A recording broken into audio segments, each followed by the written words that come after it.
What's up, everybody? The sun is shining, the wind is blowing, it smells like camping. Today, we're going camping at Mohican State Park. Let's get to it.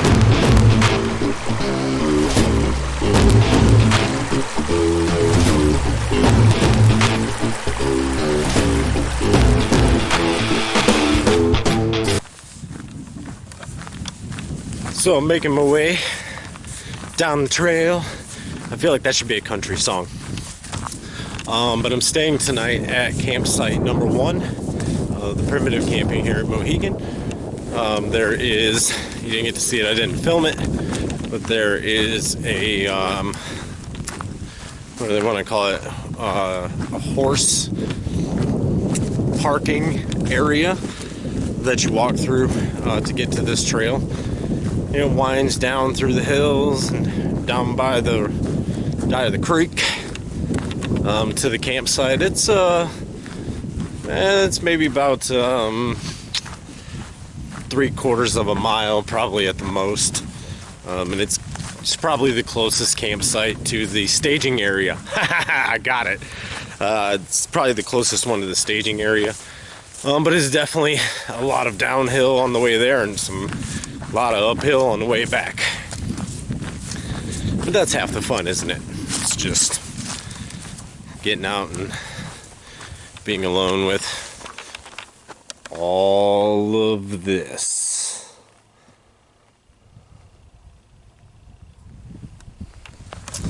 As I mentioned, it is a horse trail, so we'll might get the opportunity to see some horses come by.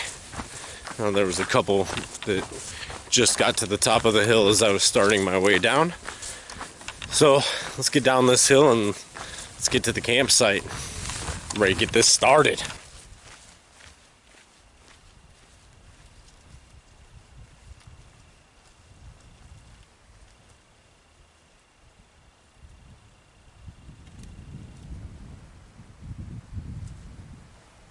All right, here it is.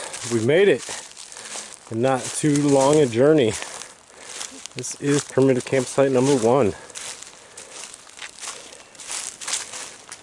As with all primitive campsites, there's a fire ring and some seats laid out that past campers have made. Kind of various things. On a good day, you'll get some wood left over from previous campers. We'll just kind of do a pan around here.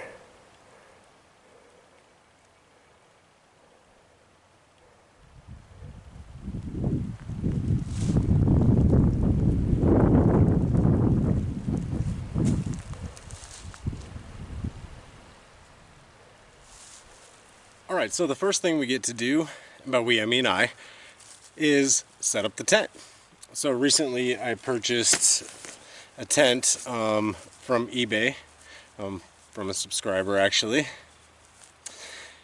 I wanted something backpackable, lightweight, 2-person, something that wasn't ridiculous heavy to backpack in and out, no more than probably a mile or 2. Something like that. So shopping around, and I came across the Ascend Red Lodge 2-person tent, like brand new when I got it. So I'm really excited to get this thing put up. So on a side note, I did put this up in my living room just to give it a test run, because why not?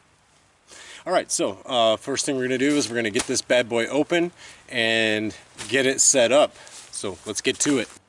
Okay, here's the tent rolled out, at least long ways. The rain fly on top, and it also has the flexible poles and the tent stakes along with it. All in all, this tent in the stuff sack weighs 5 pounds 12 ounces. So it's a little on the heavy side, but after backpacking it in, it definitely was not terrible in any way, shape, or form. So I'm going to get this guy open, get it popped up, and see what it looks like. Step 1, check mark. Tent is up. 1 person, it's not easy, but it's not terrible to put together with one person. So next, I'm gonna get the rain fly on and make sure I'm waterproof for the night. And done. Check mark on the list. We're talking about a potential of rain at 2 a.m. this morning through possibly 7 a.m. So we're going to find out just how water resistant this tent is. So I'm going to get the sleeping bag put in, and my sleeping mat, and move on from there. Okay, so before I load it all up with gear, thought I'd give it a little tour of this spacious cabin within.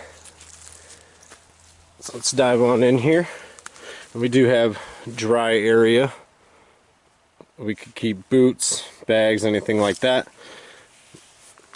which I do like a lot. Inside you can kind of see, let's see if I can move this so you can see better. And this is just one sleeping bag and mattress in there. Definitely room for more, or one person very comfortably with your gear. But overall, it's a very spacious, small tent. Pockets on the sides, there, and over there to store gear or anything like that. So all in all, it's a good basic backpacking tent. Something small, affordable, doesn't take up a large footprint, fairly easy to set up. So I'm pretty happy with it. We'll get to put it to the test tonight and see how it works. So the next thing I get to do is go find some fatwood. And I'm going to be honest, I really don't have to look hard at all to find it here. It's everywhere.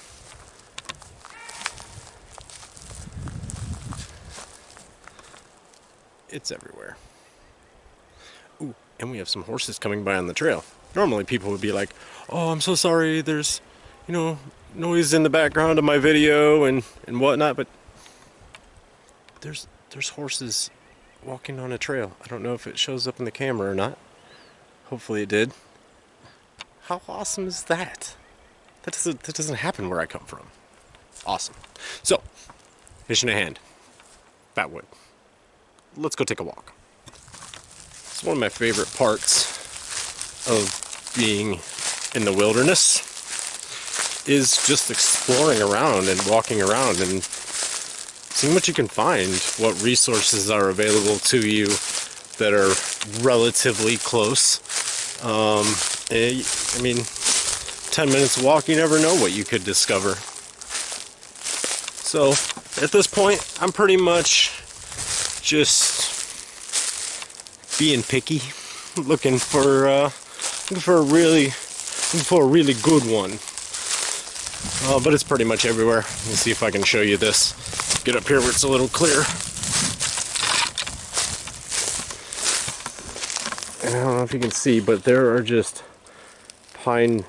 dead pine trees everywhere. Just everywhere. So I'm gonna go pick one out, and we'll get us some fatwood for a fire.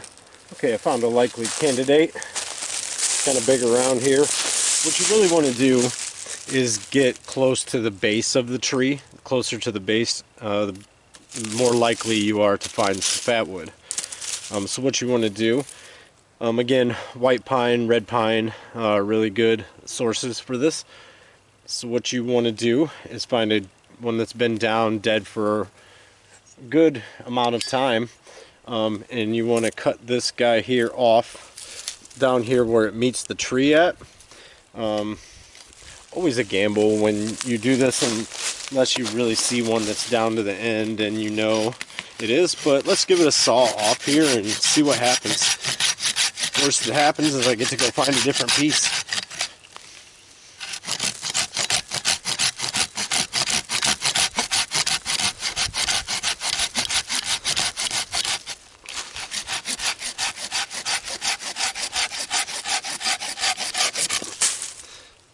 Fatwood right there.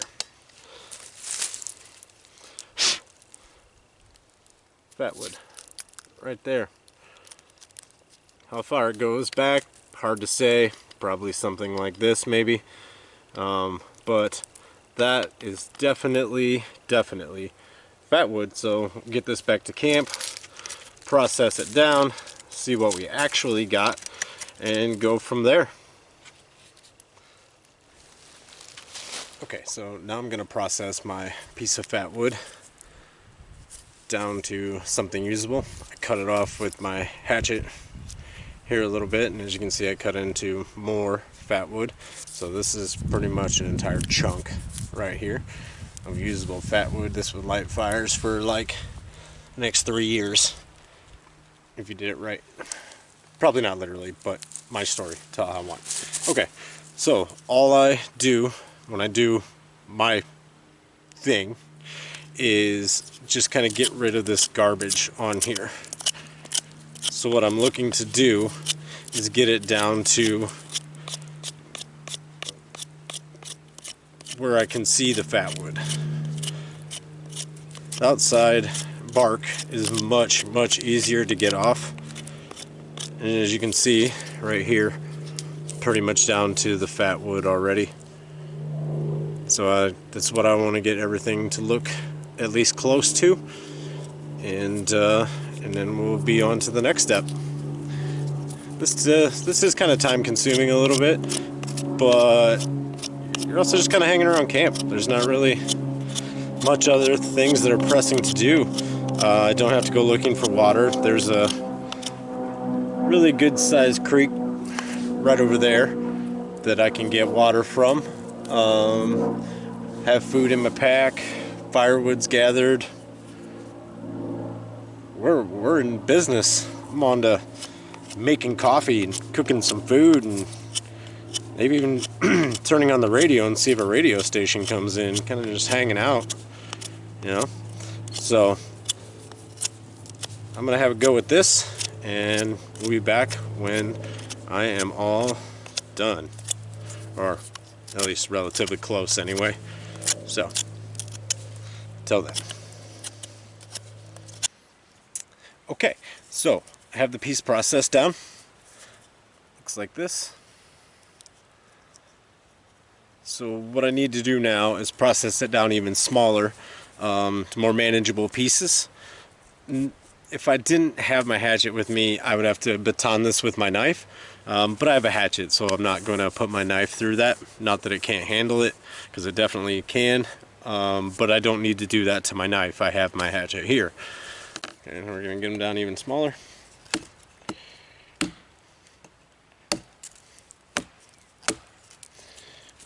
Just crack that guy open.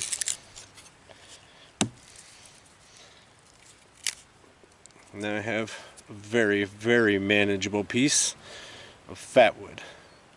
And I'll probably clean this up a little bit more, get rid of some more of this dead stuff up here. But that's good to go. That's fire or two right there. So I'm just going to go ahead and break down both pieces here, and we'll see what we gained out of this one piece. Okay, all finished splitting that, and this is the bounty of fatwood that I've harvested from that one branch. And there's enough fatwood to start fires for a long time.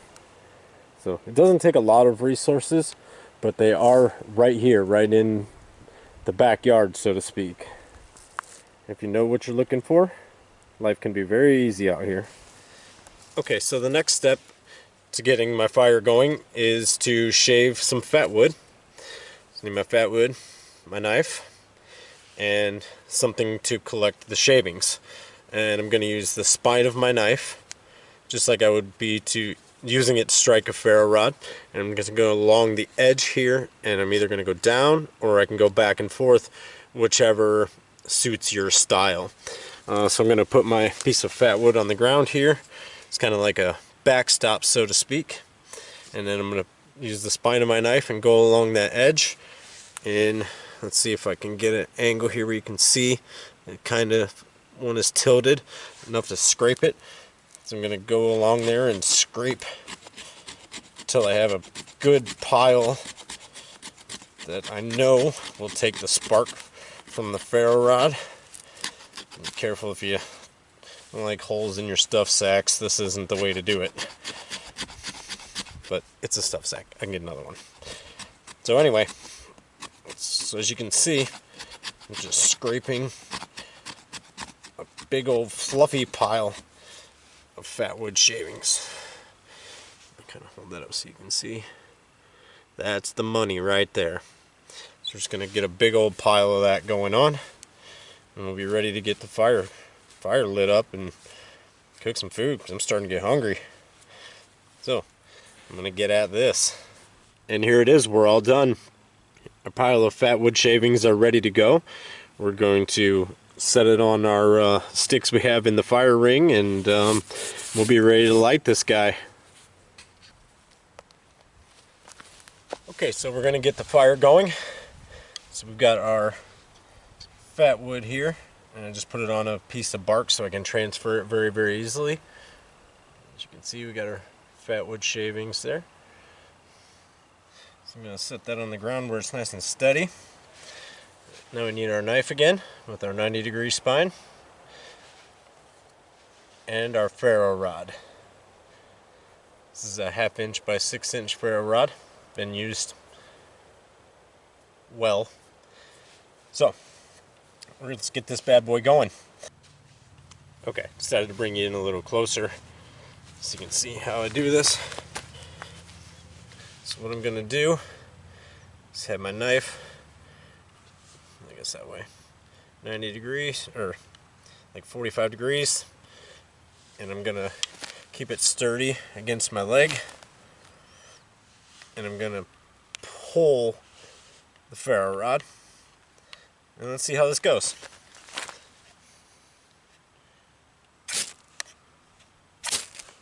There we go.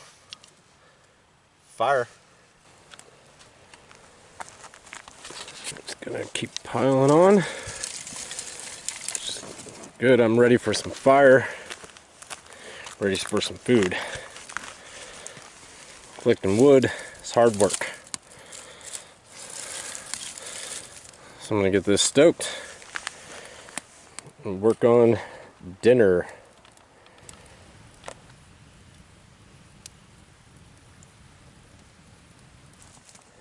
Alright, so for dinner tonight, it's going to be tuna, bacon, and ranch. It's like 3 really awesome things in one package. Boom. And rice. And we're just going to mix all that up together. Sounds fabulous. I'm ready to get that in my belly. Alright, fire's rolling. Let's work on some food. I'm hungry. Can't get any skinnier, I suppose.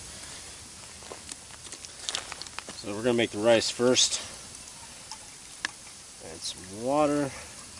Add some rice. Cook, eat, simple, my favorite. About that much. Going off my guesstimation here, I feel like that's a good round number right there.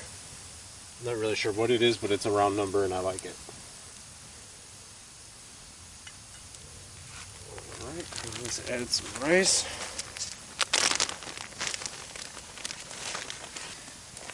Not really sure how much of this stuff to add either, but I'm going to add some until I feel like it's enough, and then I'll stop.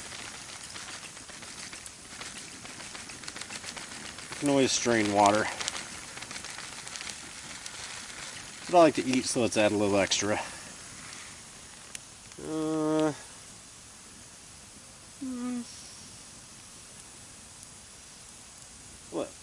Let's go with it. Alright.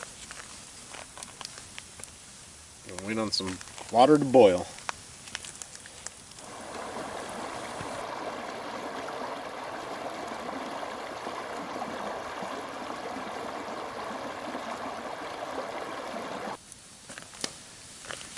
Alright, check this out.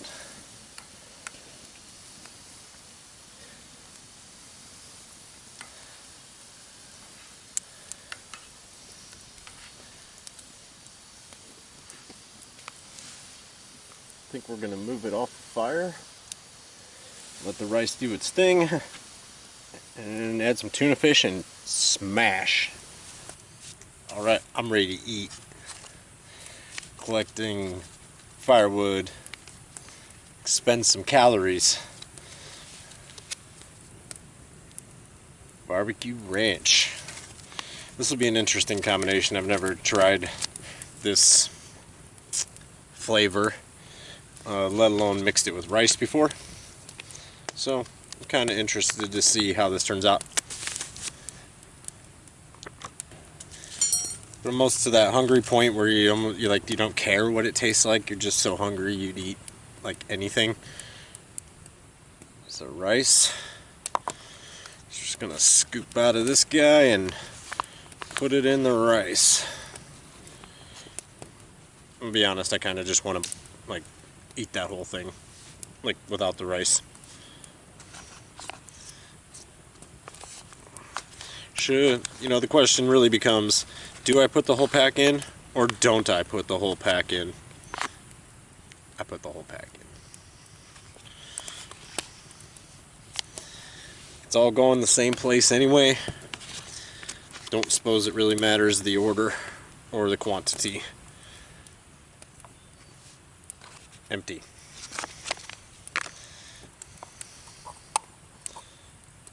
Tuna fish and rice. Let's mix this bad boy up. Let's see what we got. Smells like food in my belly. Let's try it out.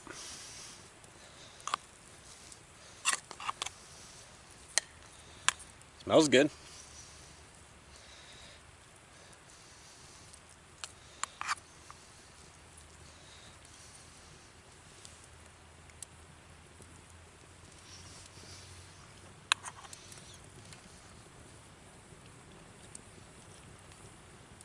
Yep. Just the right amount of rice. Not too much tuna fish. That's good. Bacon ranch definitely helps.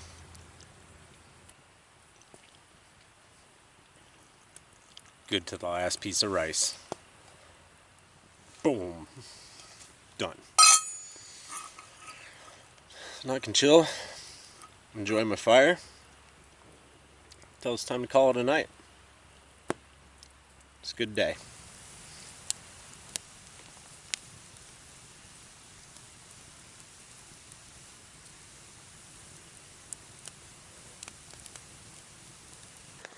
What's up, everybody? I'm in the tent. It's time to call it lights out. Wasn't even in here, got the gear in here 5 minutes, and I can hear it raining on the rain tarp. So we're gonna get to test out the waterproofness of it. Awesome. So I'm ready to call it a night. I will see you all in the morning. It's been an amazing day. I'm ready for some shut-eye. See you all tomorrow.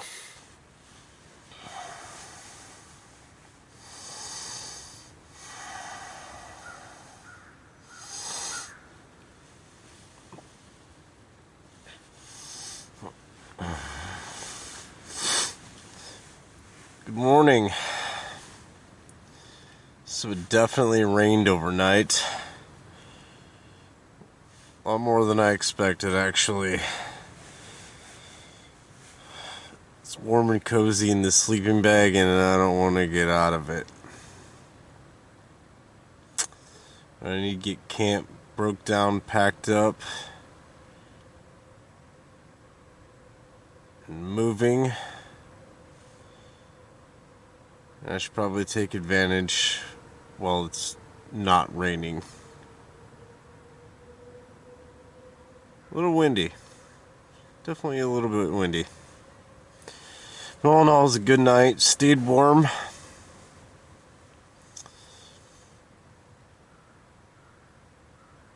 So it's time to get moving for the day.